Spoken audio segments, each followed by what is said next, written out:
حد تک بے چہرہ آدمی کی تاریخ ہوئی ہے۔ مائکرو فکشن بھی 21ویں صدی میں مسافت وقت کا تخلیقی ظہور نامہ ہے۔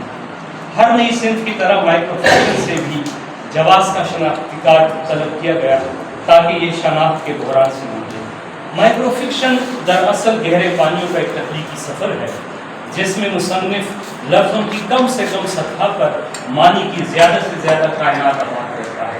یہ محض مختصر کہانی نہیں بلکہ اسلوب، ساخت اور تکنیک کے نئے جزیروں کی دریافت کا عمل ہے۔ ہر نئی صنف کی طرح مائکرو فکشن تشکیلی دور، شناختی بحران اور مزاحمت سے گزر رہا ہے۔ قدامت پسندوں نے آزاد نظم، یہ قدامت پسند واویل میں نہیں، قدامت پسندوں نے آزاد نظم، نثری نظم اور انشائیے کے ساتھ بھی یہی رویہ اختیار کیا۔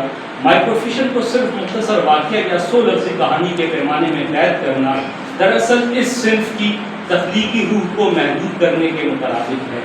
ادب جب لفظوں کی گنتی کا پابند ہو جائے تو تخیل کی پرواز، اسلوب سازی اور معنی کی تشکیل متاثر ہونے لگتی ہے۔ مائکرو فکشن کی اصل روح صرف اختصار نہیں بلکہ معنوی تحریری، علامتی نظام اور نئے عہد کے بیانیوں کی تشکیل میں بھی ہے۔ یہ وضاحت بھی ضروری ہے کہ پاپ کہانی اور مائکرو فکشن کو ایک ہی چیز قرار دینا فنی مغالطہ ہے۔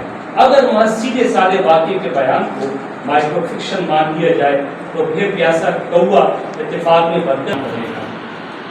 حالانکہ مائکرو فکشن کا جوہر محض اختصار نہیں بلکہ اختصار کے اندر پوشیدہ تخلیقیت اور کہانی کی نئی تکنیک ہے۔ یہ وہ صنف ہے جس میں ایک اشاریت بھری فضا بھی متن کا حصہ بن جاتی ہے اور کہیں کہیں انکہی بھی لکھی گئی سطروں سے زیادہ معنی پیدا کرتی ہے۔ خالد سہیل ملک کا مجموعہ دوسرے جنم کا کینوس اسی تناظر میں اردو مائکرو فکشن کی ایک اہم اور قابل توجہ تخلیق کے طور پر سامنے آتا ہے۔ اس مجموعے کی سب سے بڑی خوبی یہ ہے کہ یہاں مائکرو فکشن محض واقعات کے مختصر بیان تک محدود نہیں رہتا بلکہ ایک مکمل فنی، علامتی اور فکری نظام کی صورت اختیار کر لیتا ہے۔ خالد سہیل ملک نے اس صنف کو محض مختصر کہانی نہیں سمجھا بلکہ اسے ایک الگ جمالیاتی اور تخلیقیت کی خاک سے بنے اسلوب کے نو کے طور پر پڑھتا ہے۔ اس مجموعے میں انفرادیت کے نشانات اسے مائکرو فکشن کے بنیاد ساز مجموعوں کی فہرست میں شامل کرتے ہیں۔ ان نشانات میں موضوعات کا تنوع، معنی کی تہذاری، اسالیب کی تازگی اور تکنیک کی جدت نمایاں ہے۔ مصنف نے ایک ایسا بیانیہ تشکیل دیا ہے جو روایتی افسانوی تسلسل سے ہٹ کر داخلی کیفیت، نفسیاتی رویوں اور علامتی نظام پر استوار ہے۔ یہاں کہانی واقعات کے ذریعے روایتی منطقی انجام تک نہیں پہنچتی بلکہ قاری کی حسیات کو بیدار کر کے اسے متن کا حصہ بناتی ہے۔ دوستوں سے گزارش کروں گا کہ اسے دوبارہ خصوصاً کام کرنا چاہتے ہیں۔ یہاں کہانی واقعات کے ذریعے روایتی منطقی انجام تک نہیں پہنچتی بلکہ قاری کی حسیات کو بیدار کر کے اسے متن کا حصہ بناتی ہے۔ خصوصاً 3 سطری کہانی ہے جس پر بات نہیں ہوئی کسی اگلی نشست میں ہو، ایک بے انت منظر کی طرف روزن دیوار کا کام کرتی ہے۔ یہی وہ مقام ہے جہاں مائکرو فکشن اپنی اصل شناخت حاصل کرتا ہے۔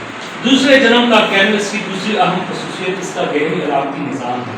یہاں ویرانہ دھن، شکستہ دیواریں، خالی کمرے اور تنہائی محض منظر نگاری نہیں بلکہ فرد کا ماضی اور تہذیب سے رشتوں کی ٹوٹ، شناخت کے بحران اور انسانی داخلی شکست کے استعارے بن جاتے ہیں۔ خالد سہیل ملک علامت کو کسی فارمولے کے تحت استعمال نہیں کرتے بلکہ اسے متن کی فکری و فنی ڈھانچے کا بنیادی عنصر بنا دیتے ہیں۔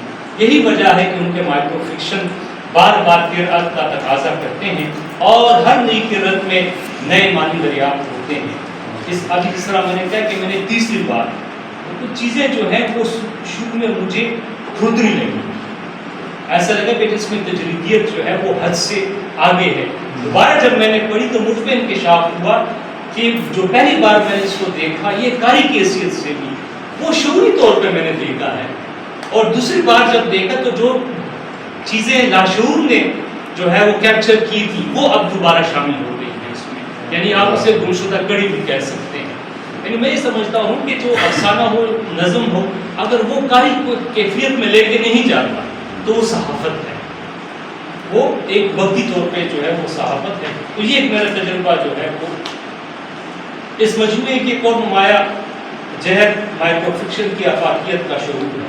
یعنی جو مغرب میں مائکرو فکشن کے تجربات ہوئے یا اب جو فلیش فکشن کا نظریہ سامنے آیا ہے، کچھ اور تجربات جو ہے وہ بھی ہو رہے ہیں، تو وہ آفاقیت ہمارے ہاں بہت کم تخلیق کاروں کو ہے. وہ اپنی ایک دنیا انہوں نے سجائی ہوئی ہے اور اس گلی میں جو بند گلی پھر نکلتی ہے اس میں سفر کرتے ہیں.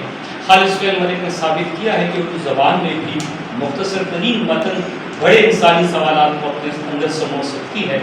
دوسرے جنم کا کینوس میں عالمی گاؤں کے فرق کا دکھ اجتماعی انسانی عالمی میں تبدیل ہو جاتا ہے. وجود، تنہائی، خوف، ہجرت، شناخت اور نفسیاتی کشمکش جیسے موضوعات اس انداز سے سامنے آتے ہیں کہ مختلف تہذیبوں اور معاشروں کا قاری بھی ان سے رشتہ محسوس کرتا ہے. یہی وہ وصف ہے جو مائکرو فکشن کو محض مقامی تجربہ نہیں رہنے دیتا بلکہ اسے عالمی ادبی اظہار میں تبدیل کر دیتا ہے. فنی سطح پر بھی یہ مجموعہ قابل توجہ ہے. ہر مائکرو فکشن ایک خودکار تخلیقی اکائی کی حیثیت رکھتا ہے جہاں ہر لفظ اپنی جگہ ناگزیر محسوس ہوتا ہے. اب دیکھیے اس میں کوئی لفظ کا اضافہ آپ نہیں کر سکتے، کسی لفظ کو آپ نکال بھی نہیں سکتے. باوجود یہ کہ انہوں نے 100 لفظی کہانیاں جیسے مجھے شدید اختلاف کی 20 لفظی کہانیاں والی فارمولہ ٹائپ کہانیاں نہیں لکھی. تو اور اس کی شاید وجہ یہ کہ جو تجربہ ہوتا ہے وہ تو پابندی کو توڑتا ہے، اور یہاں پہ تو جو 100 لفظی کہانیوں اپنی جگہ ناگزیر محسوس ہوتا ہے. یہ اقتصاد دراصل کامیاب تخلیقی تجربے کی مثالی صورت ہے. یہاں لفظ کم ہیں مگر معنی کی لہریں، یہاں لفظ کم ہیں مگر معنی کی لہریں دور تک پھیلتی چلی جاتی ہیں. خالد سہیل ملک نے کہانی کے اختصار کو معنویت کی کائنات میں بدل دیا ہے. بہترین، محبت بہت اچھی.